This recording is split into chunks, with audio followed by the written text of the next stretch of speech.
Pemirsa, Lebaran hari kedua, kawasan wisata Puncak Bogor, Jawa Barat mulai dipadati ribuan kendaraan yang akan berlibur ataupun bersilaturahmi. Dan untuk mengurai kepadatan, polisi memberlakukan rekayasa lalu lintas berupa satu arah dan ganjil genap sejak pagi tadi. Ribuan kendaraan roda 4 dan roda 2 yang memasuki jalur wisata Puncak Bogor, mulai dari eksit tol Ciawi menuju Simpang Gadok terpantau mengular sejak Selasa pagi. Demi mengurai kemacetan, Satlantas Polres Bogor memberlakukan rekayasa lalu lintas dengan memberlakukan one way atau satu arah dan juga ganjil genap kendaraan dari arah Jakarta menuju jalur wisata Puncak. Polisi menyebut 9.000 kendaraan memasuki jalur wisata Puncak pada Selasa pagi tadi. Atau bertepatan dengan H+1 Hari Raya Idul Fitri, memang terpantau situasi arus lalu lintas semenjak tadi pagi pukul 06.00 sudah terlihat adanya peningkatan, baik itu kendaraan yang akan menuju kawasan wisata Puncak untuk berekreasi maupun arus silaturahmi dari warga masyarakat di luar masyarakat Kabupaten Bogor. Dan pemirsa, untuk mengetahui situasi lalu lintas di kawasan Puncak, kita telah terhubung dengan rekan Wildan Aulia di sana. Selamat sore, Wildan. Apakah hingga saat ini masih terjadi kepadatan atau sudah mulai terurai? Ya, selamat sore Nadia Solori dan juga pemirsa di rumah. Untuk diketahui bahwa sampai dengan saat ini arus lalu lintas di Simpang Gadok seperti terlihat di belakang saya masih terjadi kepadatan yang cukup signifikan. Setelah sebelumnya sekitar pukul 17 waktu Indonesia Barat tadi dibuka jalur oleh Satlantas Polres Bogor. Artinya saat ini dua arah baik dari arah Jakarta menuju Puncak maupun dari arah Puncak menuju Jakarta. Demikian Nadia. Baik, Wildan, apakah saat ini rekayasa lalu lintas masih diterapkan oleh pihak kepolisian? Hingga saat ini arus lalu lintas tidak diberlakukan untuk satu arah ya, dan saat ini masih dua arah, sudah diberlakukan dua arah seperti terlihat pada gambar bahwa saat ini sudah dua arah baik dari arah Jakarta maupun dari arah sebaliknya yaitu dari Cianjur, Nadia. Baik, Wildan, selanjutnya apa upaya untuk mengurai kepadatan karena ini sudah terjadi cukup lama sejak pagi tadi? Ya, tadi pagi Nadia, Satlantas Polres Bogor memberlakukan rekayasa lalu lintas berupa ganjil genap pada pukul 7 waktu Indonesia Barat. Dan pada pukul 9 waktu Indonesia Barat tadi diberlakukan satu arah dari arah Jakarta menuju Puncak hingga pukul 11 siang. Dan sekitar pukul 13 hingga pukul 14, pukul 17 sore tadi diberlakukan kembali rekayasa untuk dua arah. Demikian Nadia. Baik, Wildan, apakah Anda sempat mewawancarai pengendara, mayoritas mereka menuju ke arah mana hingga malam hari ini? Ya, sempat tadi saya berbincang dengan beberapa pengendara. Mereka selain bersilaturahmi dengan keluarga yang ada di kawasan wisata Puncak ini, dan ada juga mereka yang memang berwisata. Dan ada yang berbalik satu hari misalkan dari arah Jakarta menuju Puncak dan kembali lagi pada hari ini juga pulang ke Jakarta. Namun demikian sekitar 70.000 kendaraan dari arah Jakarta menuju Puncak pada hari ini tadi tercatat sudah masuk menuju Puncak, dan sekitar 49.000 kendaraan dari arah Cianjur menuju ke Jakarta, Nadia. Baik, Wildan, apakah sudah ada informasi untuk rekayasa lalu lintas ini rencananya akan diterapkan hingga pukul berapa? Rekayasa lalu lintas sudah diberlakukan pada sore hari tadi dan saat ini sudah kembali normal. Namun seperti terlihat bahwa di saat ini terjadi kemacetan di Simpang Gadok. Ada beberapa titik rawan kemacetan seperti di Simpang Gadok, di Pasir Engin, dan juga di wilayah Cisarua tadi. Demikian Nadia. Baik, terima kasih Wildan Hidayat atas laporannya langsung dari Simpang Gadok, Puncak, Jawa Barat. Selamat bertugas kembali Wildan, selamat malam. Dan pemirsa, hari kedua Lebaran dimanfaatkan banyak warga dari ibu kota untuk berwisata. Kita simak informasi selengkapnya.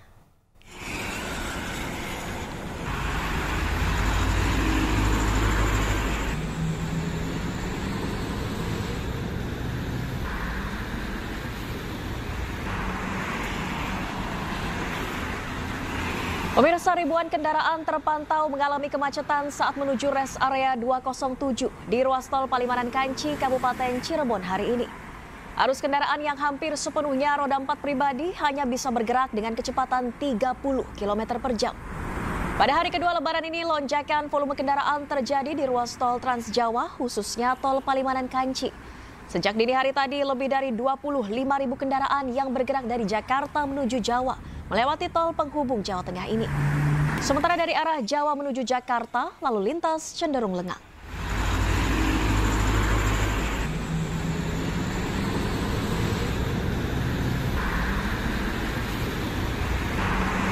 Pemirsa, polisi memberhentikan dan menegur pengemudi mobil bak terbuka yang mengangkut penumpang untuk menuju ke lokasi wisata. Sebelumnya polisi melarang mobil pick-up atau bak terbuka digunakan untuk mengangkut orang.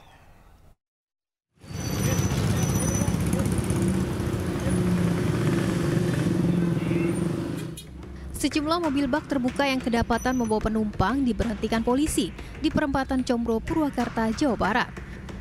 Bak terbuka berpenumpang ini digunakan untuk mengangkut warga yang hendak berwisata. Selain diberhentikan, pengemudi mobil juga mendapat teguran oleh polisi. Selain itu, polisi juga memberi himbauan kepada sopir untuk tidak membawa rombongan warga ke tempat wisata karena rawan terjadi kecelakaan. Sementara para sopir bak terbuka beralasan menggunakan bak terbuka lebih ekonomis. Adanya pick-up, Pak. Adanya pick-up. Kan ini apa namanya itu dilarang, Pak, ini, Pak? Iya. Tahu tadi ini dilarang, Pak, ya? Tahu, kirain untuk hari raya bisa gitu. Mau ke Cikau, Pak. Dari mana? Dari Cikampek. Dari Karawang. Iya. Khususnya pada saat pelaksanaan operasi Ketupat Lodaya 2025 ini, pada saat ini H+1 terkait arus lalu lintas yang terlihat pada saat ini yaitu banyaknya pengunjung yang menggunakan kendaraan bak terbuka atau kendaraan angkutan yang digunakan untuk mengangkut orang.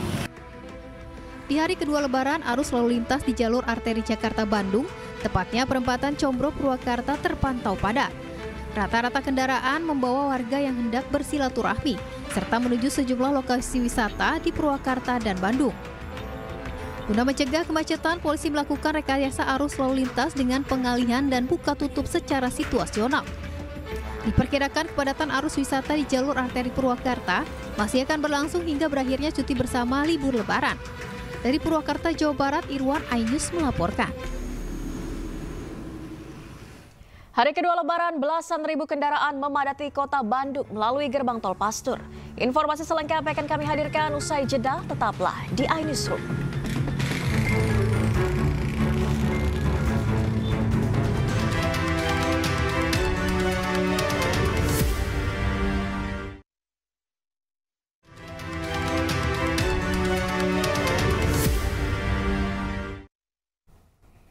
Terima kasih Anda masih di iNewsroom. Pemirsa, satu hari setelah Lebaran, belasan ribu kendaraan mulai memadati Bandung untuk berwisata. Sebanyak 11.000 kendaraan masuk ke kota Bandung melalui gerbang tol Pastur.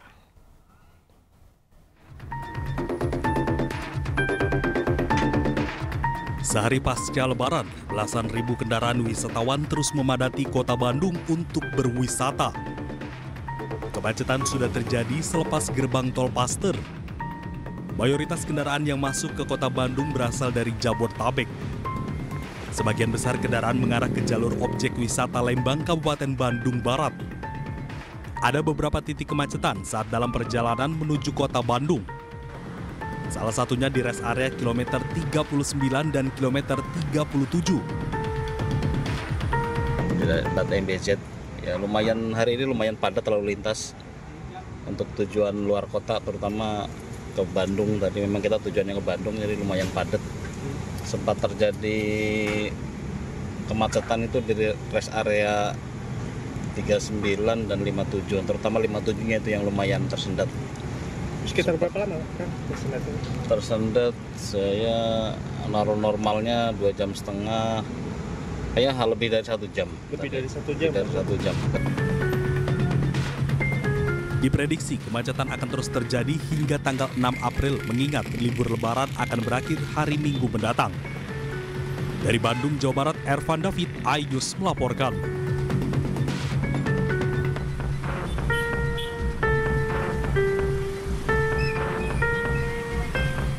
Ya pemirsa, libur lebaran banyak dimanfaatkan sebagian orang untuk berlibur dan kawasan Braga Bandung jadi salah satu tempat favorit. Kita akan memantau situasi di sana bersama dengan rekan Amrina Rida. Selamat malam Amrina, bagaimana keseruan wisata Braga hingga malam ini, ada apa saja yang menarik di sana? Iya, Valerie dan juga pemirsa, mungkin sebelumnya kami ingin menginformasikan terlebih dahulu bahwa sekarang kami berpindah ada di titik yakni di Jalan Asia Afrika, yang mana di hari kedua Lebaran ini ramai oleh wisatawan dan juga oleh warga Bandung. Wah, kita coba lihat dulu suasana di sini. Juru kamera kami Bagus Prasetya Adi akan memperlihatkan bagaimana sekarang kita lihat ya, banyak dari masyarakat yang berlalu lalang di Jalan Asia Afrika yang memang menjadi salah satu ikon wisata favorit di Kota Bandung karena ada banyak cosplayers yang menyediakan jasa berfoto dengan kostum yang sangat unik-unik. Wah, ini kita lihat dulu, ini ada yang cosplay pakai superhero nih kayaknya. Ini mungkin cosplay. Kak, bisa pose dulu ke kamera mungkin nggak? Bisa pose ke kamera? Pose ke kamera bisa?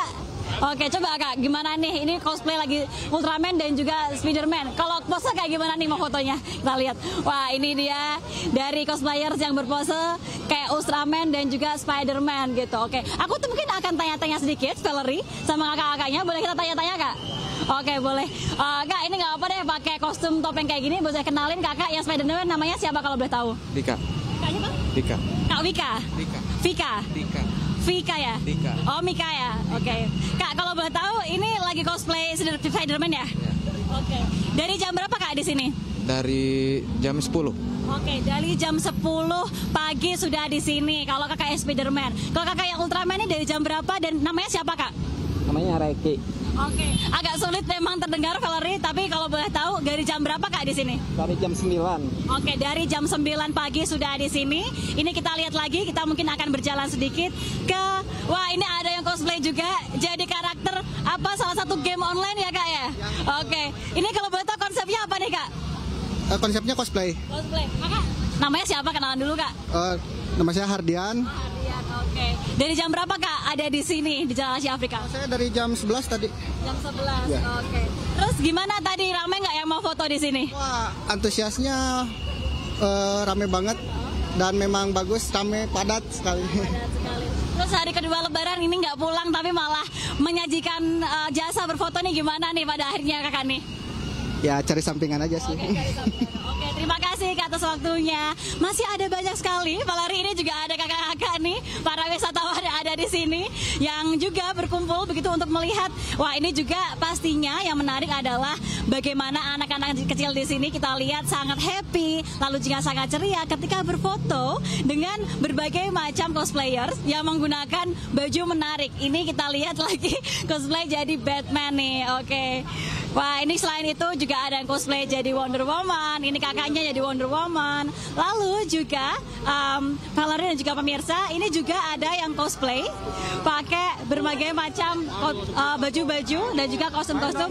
Ya. Ke Bandung, ke Jalan Asia Afrika, oke? Ke Bandung gimana Pak? Iya, main foto-foto bareng. Foto-foto, ya, oke, siap. Ya, seikhlasnya di sini ya, tidak ditarik. Makasih banyak. Nah, Valerie, kita lihat lagi nih, apa aja. Ini adalah yang bercosplay Labubu. Oke, salah satu karakter yang sangat viral pada tahun ini Labubu. Lalu ini juga ada yang banyak sekali. Ini saya juga jujur kurang begitu paham begitu ya. Tapi ini lucu-lucu sekali dan juga memang di sini cosplayer ataupun juga pekerja-pekerja seni yang sedang berfoto di sini ataupun juga menyediakan jasa foto. Mereka memiliki banyak sekali kostum-kostum sehingga menjadi salah satu alternatif. Kita coba tanya ke kakaknya. Kakaknya kalau boleh tahu namanya siapa? Nama aku Yola. Oke, Kak Yola, ini liburan kenapa memutuskan untuk liburan ke Jalan Asia Afrika? Karena seru, banyak tempatnya seru, luar biasa banyak badut-badutnya kayak gini. Seru dong. Oke, seru. Gimana ini rasanya disuruh ngobrol sama Hanoman kayak gini? Aman.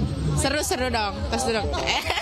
Tadi udah foto sama apa aja Kak kalau boleh tahu Kak Yola? Dateng. Tadi foto pakai sama apa aja Kak Yola? Di situ hantu-hantu. Oke, siap. Selamat aktivitas Kak Yola dan juga pemirsa. pemirsa.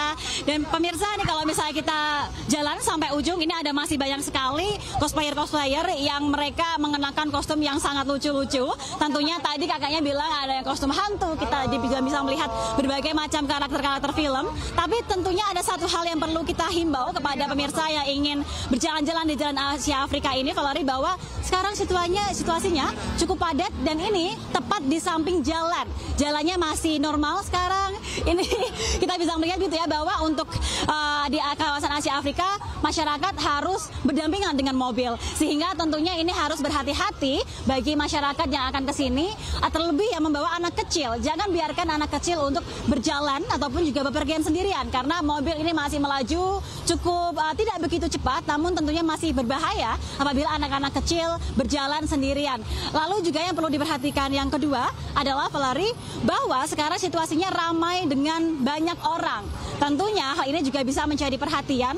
Kalau membawa barang bawaan, ini harus dijaga benar-benar, dan kalau bisa kalau membawa tas gitu ditaruh di depan agar tidak terjadi hal yang tidak diinginkan. Jadi beginilah situasi di Jalan Asia Afrika, Valerie. Baik, menarik sekali keramaian di Jalan Asia Afrika Bandung ini bisa menjadi ide untuk berwisata bagi para pemirsa ingin menghabiskan libur lebaran. Terima kasih Amrina Rida atas laporannya. Selamat malam. Ya pemirsa, hari kedua Lebaran 2025 arus lalu lintas di jalur Bandung-Garut lintas Kadungora Kabupaten Garut Jawa Barat terjadi kepadatan. Kepadatan sudah mulai terjadi di perbatasan Kabupaten daerah Nagreg di Kabupaten Bandung menuju Kadungora. Ya pemirsa, beginilah situasi ramai lalu lintas di Nagreg Kabupaten Bandung Jawa Barat. Kepadatan makin terasa saat di kawasan Lingkar Kadungora. Dari arah Bandung menuju Garut dialihkan arus kendaraan untuk masuk ke Lingkar Kadungora sebagai jalur alternatif. Mengatasi kepadatan arus kendaraan di Jalan Raya Bandung-Garut. Jalur selatan pun dipenuhi pemudik lokal yang hendak bersilaturahmi ke beberapa kota di timur Bandung seperti Garut, Tasikmalaya hingga Ciamis. Kami akan melayani Anda sampai Anda harus. Dan jangan kemana-mana pemirsa, iNewsroom masih akan kembali usai jeda berikut. Tetaplah bersama kami.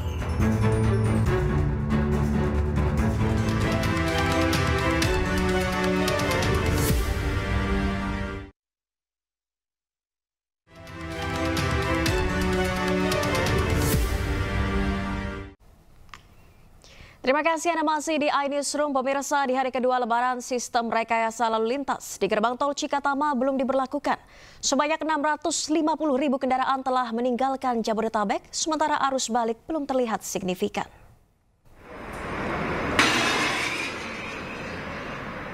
Lalu lintas di gerbang tol Cikampek Utama, Karawang, Jawa Barat terpantau ramai lancar. Kendaraan didominasi pemudik lokal yang melintasi area gerbang tol Cikatama dengan cuaca cerah berawan menuju Purwakarta dan Karawang. Meskipun tak seramai hari Lebaran kemarin, data akumulatif Jasa Marga mencatat sebanyak 650.000 kendaraan telah meninggalkan Jabodetabek melalui gerbang tol Cikampek Utama pada periode mudik tahun ini. Sementara itu arus balik dari tol Palimanan dan Kali Kangkung belum terlihat signifikan.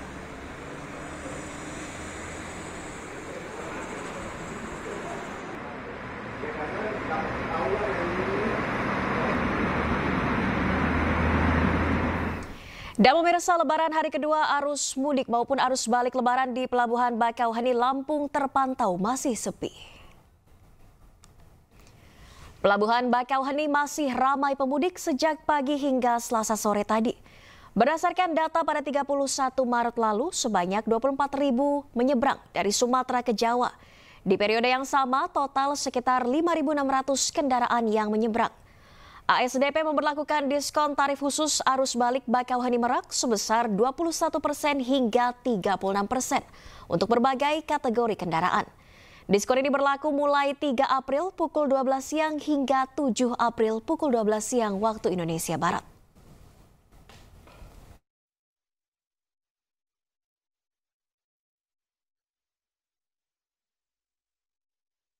Dan pemirsa, kita akan memantau situasi terkini di gerbang tol Cikampek Utama bersama rekan Salam Rahmat dan rekan Syahreza Zanski di Pelabuhan Bakauheni, Lampung. Kita menuju ke rekan Syahreza Zanski terlebih dahulu di Pelabuhan Bakauheni. Selamat malam Syahreza, bagaimana, apakah ada kepadatan penumpang di hari kedua Lebaran ini? Ya baik Nadia dan juga pemirsa, berbicara mengenai kepadatan memang seringkali terjadi di beberapa waktu seperti tadi pada sore hari kami melihat ada kepadatan ataupun antrian yang begitu mengular khusus bagi para pengendara yang merupakan golongan eksekutif begitu dan ingin masuk ke dermaga 7 begitu. Dan seperti inilah situasinya Nadia dan juga pemirsa, ada beberapa kendaraan yang baru saja tiba di Bakahuni dan juga ada beberapa kendaraan yang masih, khususnya kendaraan pribadi, masih antri untuk bisa masuk ke berbagai dermaga. Seperti ke dermaga 7 tentunya, di tengah terjadinya cuaca hujan pada hari ini di Pelabuhan Bakahuni. Dan memang jika berbicara mengenai data, Nadia, per 31 Maret 2025 ada sebanyak 24.000 penumpang yang sudah diberangkatkan dari Bakahuni menuju ke Merak. Sementara di periode yang sama, Nadia, ada total sekitar 5.600 kendaraan yang sudah diseberangkan dari Bakahuni menuju ke Merak. Artinya memang ini menarik, Nadia, kendati hari perayaan libur Lebaran 2025 ini masih begitu awal, namun pergerakan sudah mulai ada signifikan dari kawasan Bakahuni menuju ke Merak. Dan kami masih menunggu, Nadia, apakah nanti ada penumpukan yang begitu signifikan. Bahkan kami juga masih menanti apakah nanti ada kendaraan yang mengular hingga buffer zone yang disediakan oleh pihak ASDP Bakahuni. Namun bisa dipastikan kemarin ada Menteri Perhubungan Budi Purwagandi yang melakukan peninjauan. Ada beberapa tahap yang nantinya sebagai strategi untuk digunakan untuk menanggapi arus balik yang terjadi pada 4 April hingga 7 April, yakni ada sistem clustering, sistem delaying system, dan juga buffer zone. Nanti akan diterapkan khususnya untuk arus balik 2025. Dan menarik Nadia dan juga pemirsa untuk mengetahui seberapa besar diskon tarif yang akan diberlakukan, yakni ada sekitar 21% hingga 36% diskon bagi para pemudik, bagi para kendaraan tentunya yang akan melakukan mudik. Ini akan disesuaikan sesuai kategori yang diberlakukan begitu, dan ini akan berlaku hingga 3 April hingga 7 April tentunya. Namun Nadia dan juga bisa dipastikan hari ini terpantau ramai lancar, tidak ada begitu kepadatan yang mengular begitu hingga belasan kendaraan, dan ini setiap frekuensinya setiap 1 jam selalu bersih untuk bagi para kendaraan yang masuk ke berbagai dermaga, masuk di dermaga 7. Namun bisa dipastikan per kemarin sudah ada sekitar 24.000 penumpang yang diberangkatkan dan ada 5.600 kendaraan yang sudah diseberangkan oleh pihak ASDP Bakahuni dari kawasan Bakahuni menuju ke Merak. Sementara itu, Nadia, balik ke Anda. Baik, dari Pelabuhan Bakauheni kita bergeser ke gerbang tol Cikampek Utama. Selamat malam, salam. Bagaimana dengan arus lalu lintas di sana? Apakah ada kepadatan arus balik maupun arus mudik Lebaran? Ya, betul sekali Valeri dan juga pemirsa, bahwa untuk kondisi terkini situasi arus lalu lintas di ruas tol Cikampek Utama saat ini sudah mulai terlihat adanya kepadatan antrian kendaraan yang dari arah timur menuju ke arah barat begitu, maupun juga maksud kami dari arah tol Jawa menuju ke arah Jakarta, di mana antrian kendaraan ini terjadi karena kendaraan mengantri untuk memasuki gerbang tol Cikampek Utama 2. Dan memang antrian kendaraan saat ini memang sudah terlihat yang di layar televisi Anda, Valeri dan juga pemirsa, bahwa hingga pukul 7 malam tadi tercatat ada lebih dari 18.000 kendaraan yang mengarah dari tol Jawa menuju ke arah Jakarta, di mana jumlah ini masih akan terus bertambah mengingat antrian kendaraan ini sudah mengular hingga ke belakang. Dan Valeri dan juga pemirsa, memang ini momen yang cukup menarik, di mana memang momennya kalau kita bandingkan dengan tahun lalu memang sama, di mana pada H+1 Lebaran arus lalu lintas di ruas tol Cikampek Utama yang mengarah dari tol Jawa menuju ke arah Jakarta ini mengalami jumlah peningkatan volume kendaraan yang meningkat begitu. Dan memang dapat kami informasikan juga bahwa dominasi kendaraan yang melintas masih didominan oleh kendaraan pribadi yang hendak sudah selesai untuk melakukan perjalanan mudik maupun juga untuk berwisata ke daerah Jakarta maupun juga sekitarnya. Dan Valeri dan juga pemirsa, dapat kami sampaikan juga bahwa untuk arus lalu lintas sendiri dari arah Jakarta menuju ke arah tol Jawa ini terpantau cenderung lebih lengang dan juga lancar begitu, karena memang tadi sudah diberlakukan skema rekayasa lalu lintas dengan menggunakan kontraflow yang dimulai dari kilometer 47 hingga kilometer 70 untuk mengurai kemacetan. Karena memang tadi terjadi adanya peningkatan jumlah volume kendaraan yang akan mengarah dari Jakarta menuju ke arah tol Jawa sebanyak kurang lebih untuk hari ini saja kendaraan yang dari arah Jakarta menuju ke arah tol Jawa ada lebih dari 48.000 kendaraan.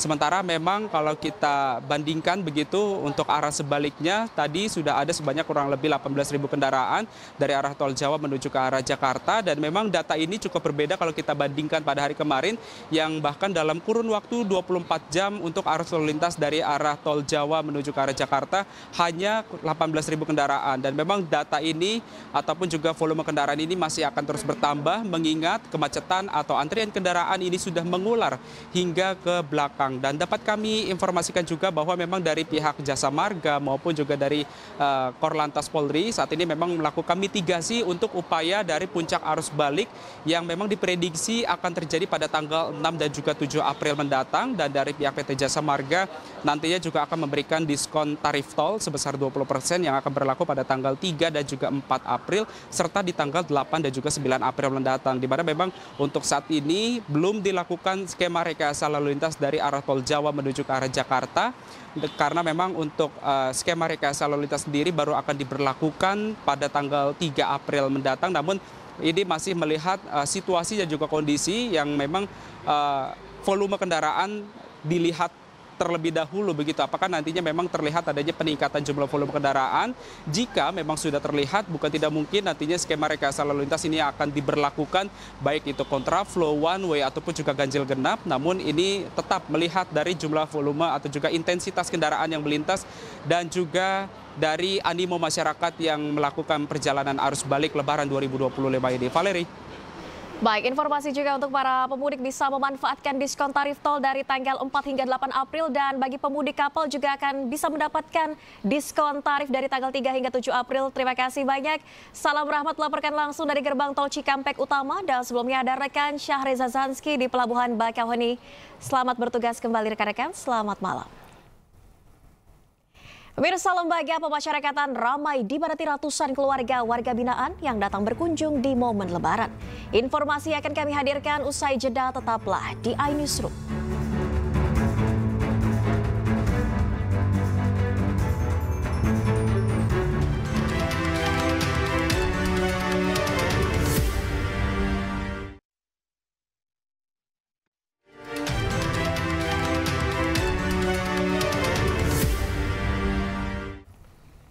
Terima kasih Anda masih di iNewsroom. Pemirsa, Lapas Kelas 1 Cipinang, Jakarta ramai dipadati ratusan keluarga warga binaan yang datang berkunjung.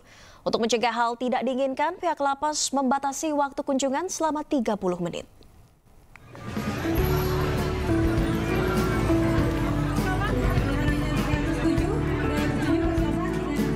Lapas Kelas 1 Cipinang, Jakarta ramai dipadati ratusan keluarga warga binaan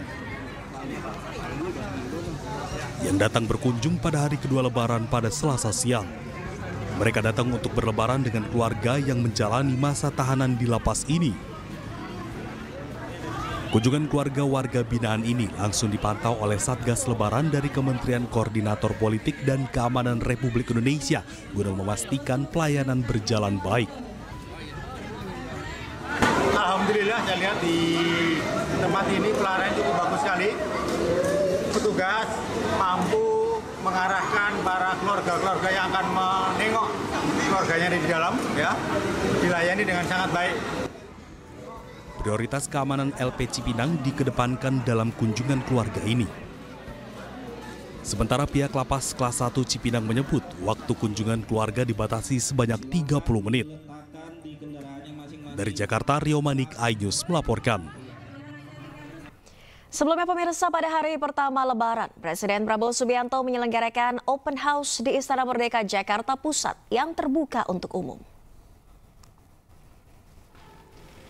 Presiden Republik Indonesia Prabowo Subianto setelah melaksanakan sholat Id di Masjid Istiqlal pada Senin pagi, melaksanakan open house di Istana Merdeka Jakarta. Turut hadir Wakil Presiden Gibran Rakabuming Raka beserta keluarga. Prabowo Subianto juga mengundang para mantan presiden, mantan wakil presiden, pejabat negara, duta besar, lembaga internasional, tokoh agama, tokoh masyarakat, dan juga masyarakat umum. Presiden juga mengundang para tokoh nasional termasuk para ketua umum partai politik untuk datang halal bihalal di Istana Merdeka.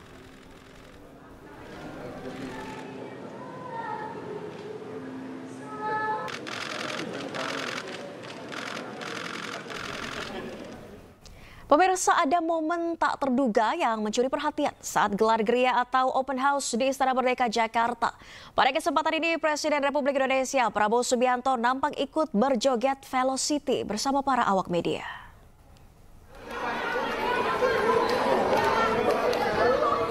Inilah momen saat Presiden Prabowo Subianto berkumpul bersama wartawan dalam open house di Istana pada Senin siang.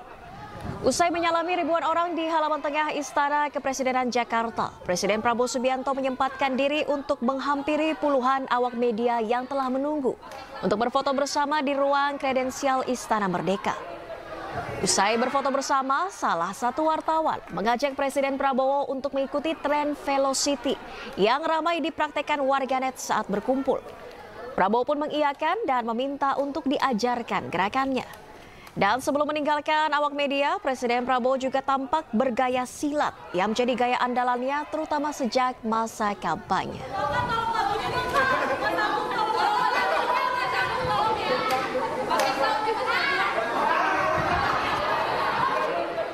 Pemirsa, Wakil Presiden Republik Indonesia Gibran Rakabuming Raka memuji langkah putra Presiden Prabowo Subianto Ragowo Herdi Prasetyo Joyo Hadikusumo atau Didit Prabowo yang telah menemui mantan Presiden Megawati maupun Jokowi pada hari pertama Lebaran Senin kemarin. Pujian kepada Didit Prabowo disampaikan Wakil Presiden Republik Indonesia Gibran Rakabuming Raka usai meninjau pelaksanaan pembagian bantuan Wakil Presiden di Geraha Sabah, Solo, Jawa Tengah pada Selasa pagi. Gibran menyebut langkah Didit Prabowo adalah tindakan luar biasa yang patut diapresiasi. Didit selaku putra Presiden Prabowo adalah sosok pemersatu yang memiliki semangat untuk mengumpulkan semua tokoh, baik tokoh besar maupun tokoh muda. Mas Didit yang juga sowan ke Bu Mega, Pak Jokowi, terus kemarin ketemu sama anak-anak presiden-presiden. Ya, terakhir kan pada waktu ulang tahun beliau, saya lihat Mas Didit ini selaku putra dari Pak Presiden Prabowo ini sangat harus kita apresiasi. Beliau punya semangat untuk mengumpulkan semua tokoh-tokoh besar, tokoh-tokoh muda, dan saya kira itu hal yang luar biasa sekali. Beliau sowan ke sana kemari, menggandeng anak-anak muda. Saya kira itu hal yang patut diapresiasi. Ada kemungkinan juga Mas Didit akan mengundang para bapak-bapaknya. Boleh banget. Dan saya kira Mas Didit ini adalah tokoh yang bisa. Sebelumnya, pemirsa, putra Presiden Prabowo Subianto Didit Prabowo berkunjung ke kediaman Presiden RI ke-7 Joko Widodo di Solo, Jawa Tengah. Didit juga menyempatkan diri bersilaturahmi ke kediaman Presiden ke-5 RI Megawati Soekarno Putri sebelum mengunjungi Jokowi.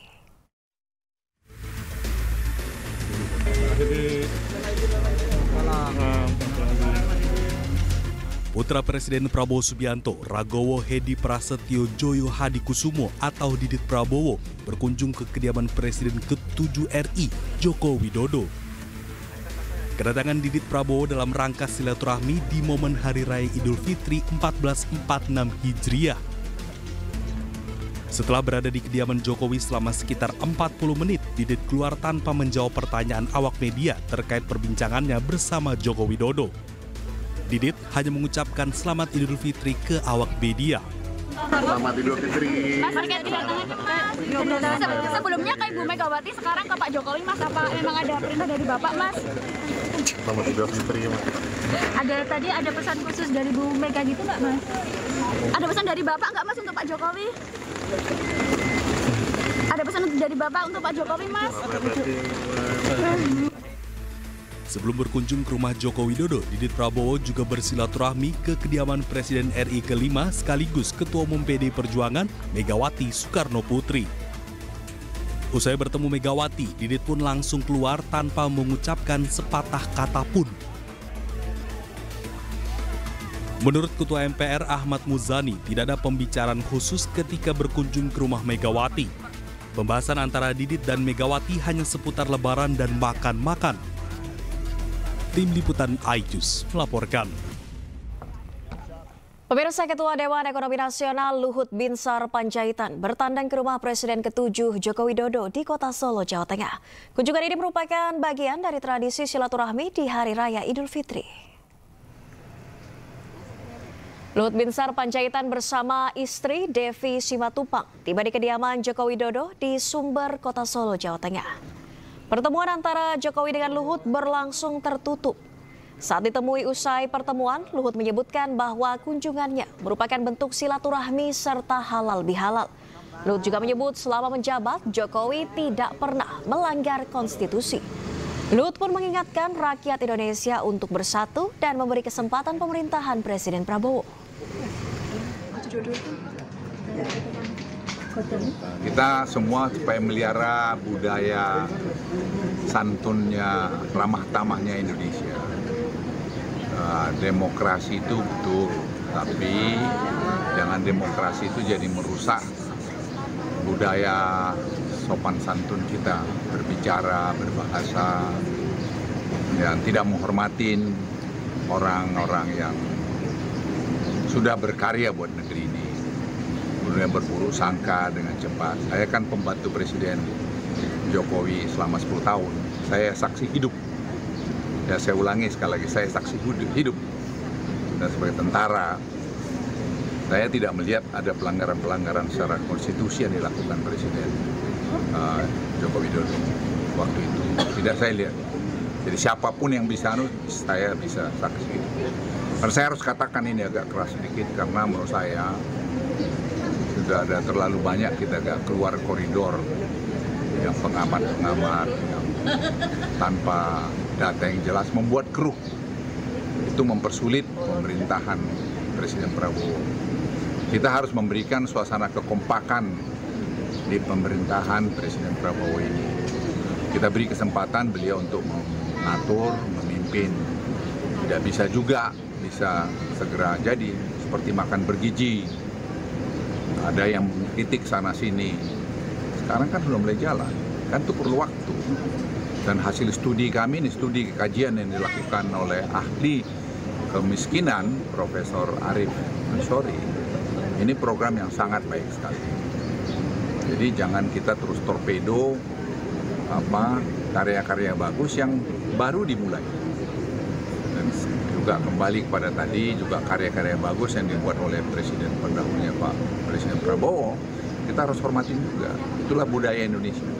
Kita harus kompak semua bangsa ini, karena masalah yang dihadapi bangsa Indonesia ini masalah yang rumit dan kompleks karena global masalahnya begitu. Tapi saya melihat, tadi saya juga bincang-bincang dengan Presiden Pak Jokowi, Presiden Prabowo kelihatannya sangat mendengarkan masukan-masukan dan Pemirsa, mantan Gubernur Jawa Barat Ridwan Kamil terlihat melaksanakan sholat Idul Fitri di masjid dekat kediamannya di Bandung, Jawa Barat. Kehadiran RK menarik perhatian, terlebih namanya yang terseret kasus dugaan perselingkuhan. Ridwan Kamil atau yang akrab disapa RK terlihat melaksanakan sholat Idul Fitri di masjid dekat rumahnya. Meski sholat Id di lokasi yang sama dengan sang istri Atalia Praratia, namun RK tidak datang dan pulang bersama sang istri. Saat ditanya terkait sederet kasus yang menyeret namanya, RK menekankan sudah menempuh jalur hukum.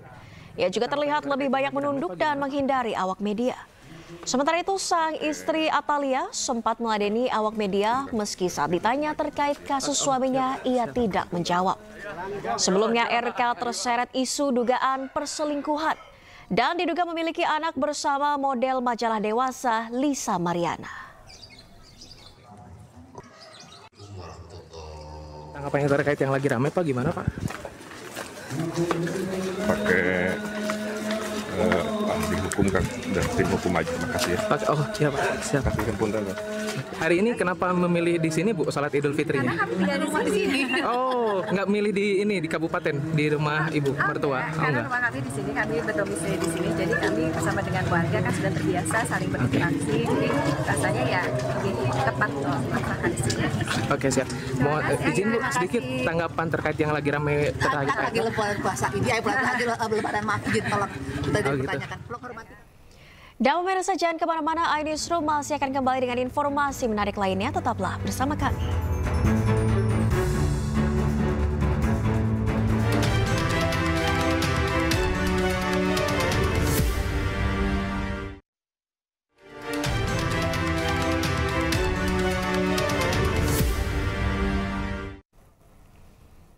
Terima kasih Anda masih di iNewsroom. Pemirsa, berbagai aktivitas dilakukan masyarakat untuk mengisi libur lebaran.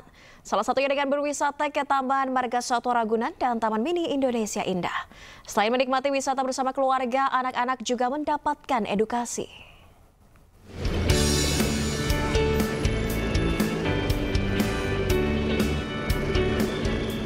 Lebaran di hari kedua, banyak warga yang mengunjungi tempat-tempat wisata seperti Taman Marga Satwa Ragunan.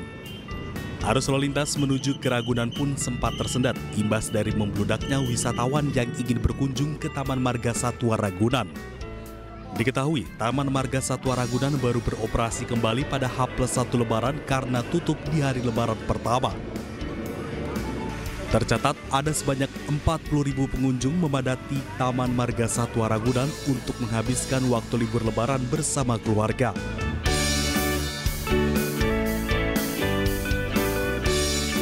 Sementara di kawasan Taman Mini Indonesia Indah Jakarta Timur semakin ramai dipadati wisatawan.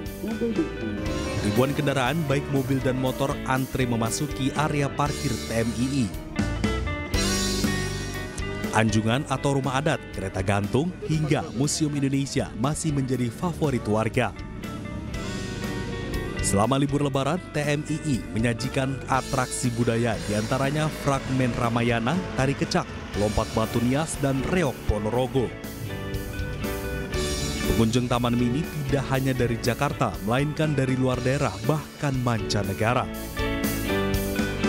Bercuti di Jakarta, Indonesia pada Hari Raya Idul Fitri tahun ini tak pernah saya buat. Ini experience saya yang pertama. Oke, ya. Dari mana Pak? Dari Kuala Lumpur. Kenapa memutuskan di Taman Mini? Taman Mini salah satu daripada tempat wisata yang terbaik di Indonesia. Jadi sebab itu saya datang sini bersama keluarga. Jadi saya lihat ramai orang hari ini, hari liburan hari ini. Jadi saya cukup berbangga berada di Jakarta bagi menghabiskan cuti saya, wisata saya di sini. Tim Liputan iNews melaporkan. Pemirsa, hari libur pertama pasca Hari Raya Idul Fitri banyak dimanfaatkan kalangan masyarakat untuk mengunjungi tempat wisata di Jakarta. Seperti tempat wisata di Monumen Nasional yang cukup ramai dikunjungi ribuan masyarakat Jakarta dan sekitarnya.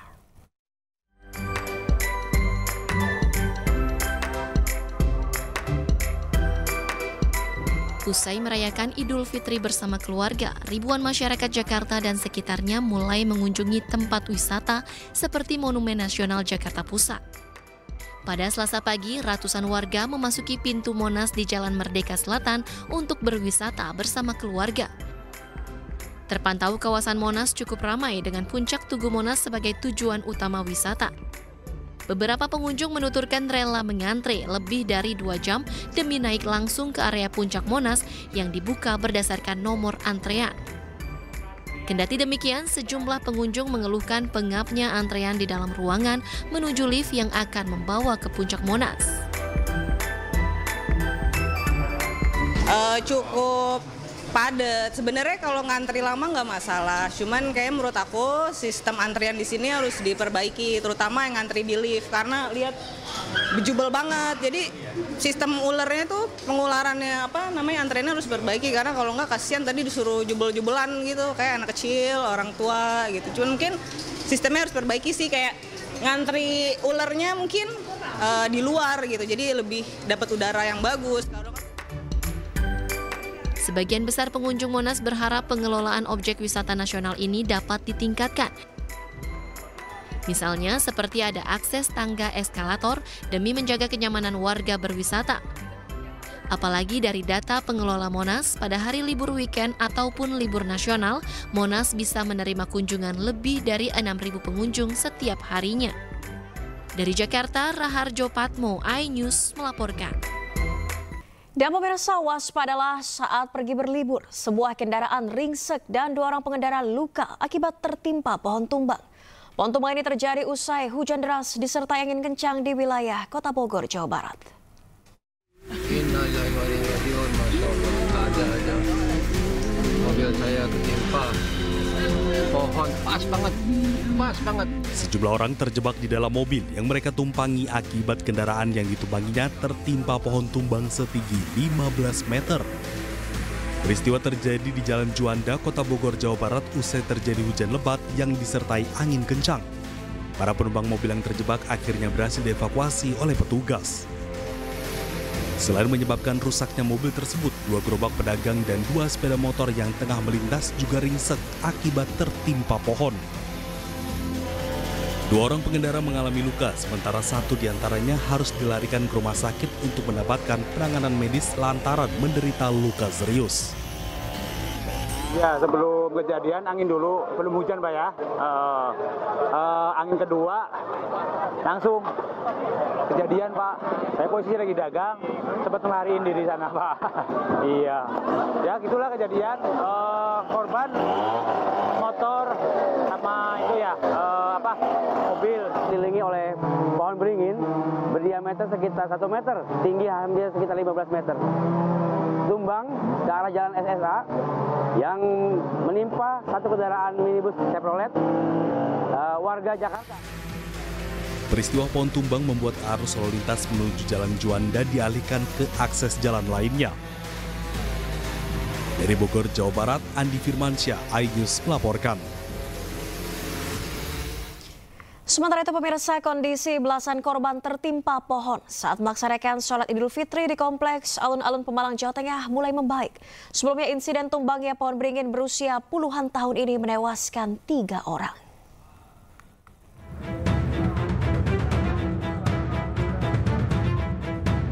"12 korban luka-luka dalam insiden tumbangnya sebuah pohon beringin tua saat pelaksanaan sholat Idul Fitri di Kompleks Alun-Alun Pemalang, Jawa Tengah mulai membaik. Korban luka seluruhnya dalam kondisi sadar, namun sebagian masih mengalami syok dan trauma, sehingga membutuhkan perawatan intensif. Satu keluarga yang terdiri dari ayah, ibu, dan anak menjadi korban dalam insiden ini dan mengalami luka-luka akibat tertimpa ranting pohon saat baru tiba untuk melaksanakan sholat Id. Saya baru datang, nggak ada angin. Terus? Baru datang, baru berlari itu sejadah, terus baru duduk. Ibu sempat tertimpa di bagian mana? Di sininya. Rantingnya. Kalau bapak? Mungkin ranting gede. Gede. Soalnya bocor. Terus ibu anaknya kena di bagian juga. Saya, iya. Dua-duanya kena semua. Kena semua. Sebelumnya pohon beringin usia puluhan tahun menimpa jemaah sholat Idul Fitri di Kompleks Alun-Alun Pemalang, Jawa Tengah. Pasca kejadian, lokasi tumbangnya pohon di Alun-Alun Pemalang sudah diberi garis polisi dan ditutup untuk umum. Insiden ini menewaskan 3 orang yang seluruhnya merupakan warga Kelurahan Pelutan, Pemalang. Ketiga korban telah dimakamkan pada Senin sore lalu.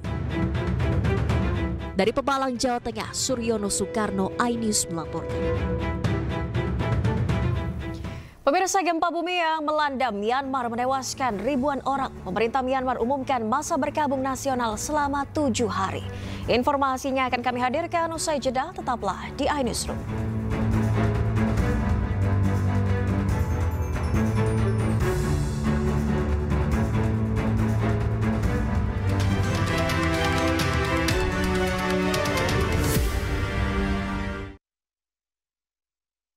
Ya pemirsa, gempa bumi besar yang terjadi di Myanmar menyisakan duka yang mendalam.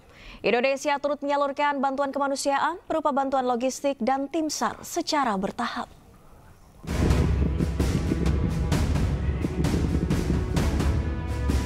Indonesia kembali melanjutkan pengiriman bantuan kemanusiaan sebagai respon terhadap gempa bumi dahsyat yang melanda Myanmar. Pengiriman bantuan telah dilaksanakan secara bertahap dimulai dari tanggal 31 Maret 2025 lalu. dan dilanjutkan pada 1 April hingga 3 April 2025 mendatang. Pengiriman bantuan kemanusiaan dilakukan menggunakan pesawat Hercules dan Boeing yang terbagi menjadi 2 kloter. Nantinya tim SAR yang diberangkatkan akan bertugas selama kurang lebih 2 pekan. Dalam pengiriman bantuan kemanusiaan ini, BNPB mengkoordinir distribusi dan kesiapan logistik, kemudian Kementerian Kesehatan membantu menyiapkan tenaga medis serta obat-obatan. Sementara Basarnas mengirimkan tim SAR beserta perlengkapannya. Kemudian pihak TNI memberikan bantuan berupa dukungan operasional dan pengamanan, sementara Kementerian Luar Negeri berkomunikasi dengan pemerintah Myanmar guna mempermudah proses perizinan untuk pengiriman bantuan. Bantuan logistik yang dikirimkan berupa makanan siap saji, obat-obatan, selimut, dan juga tenda untuk pengungsi.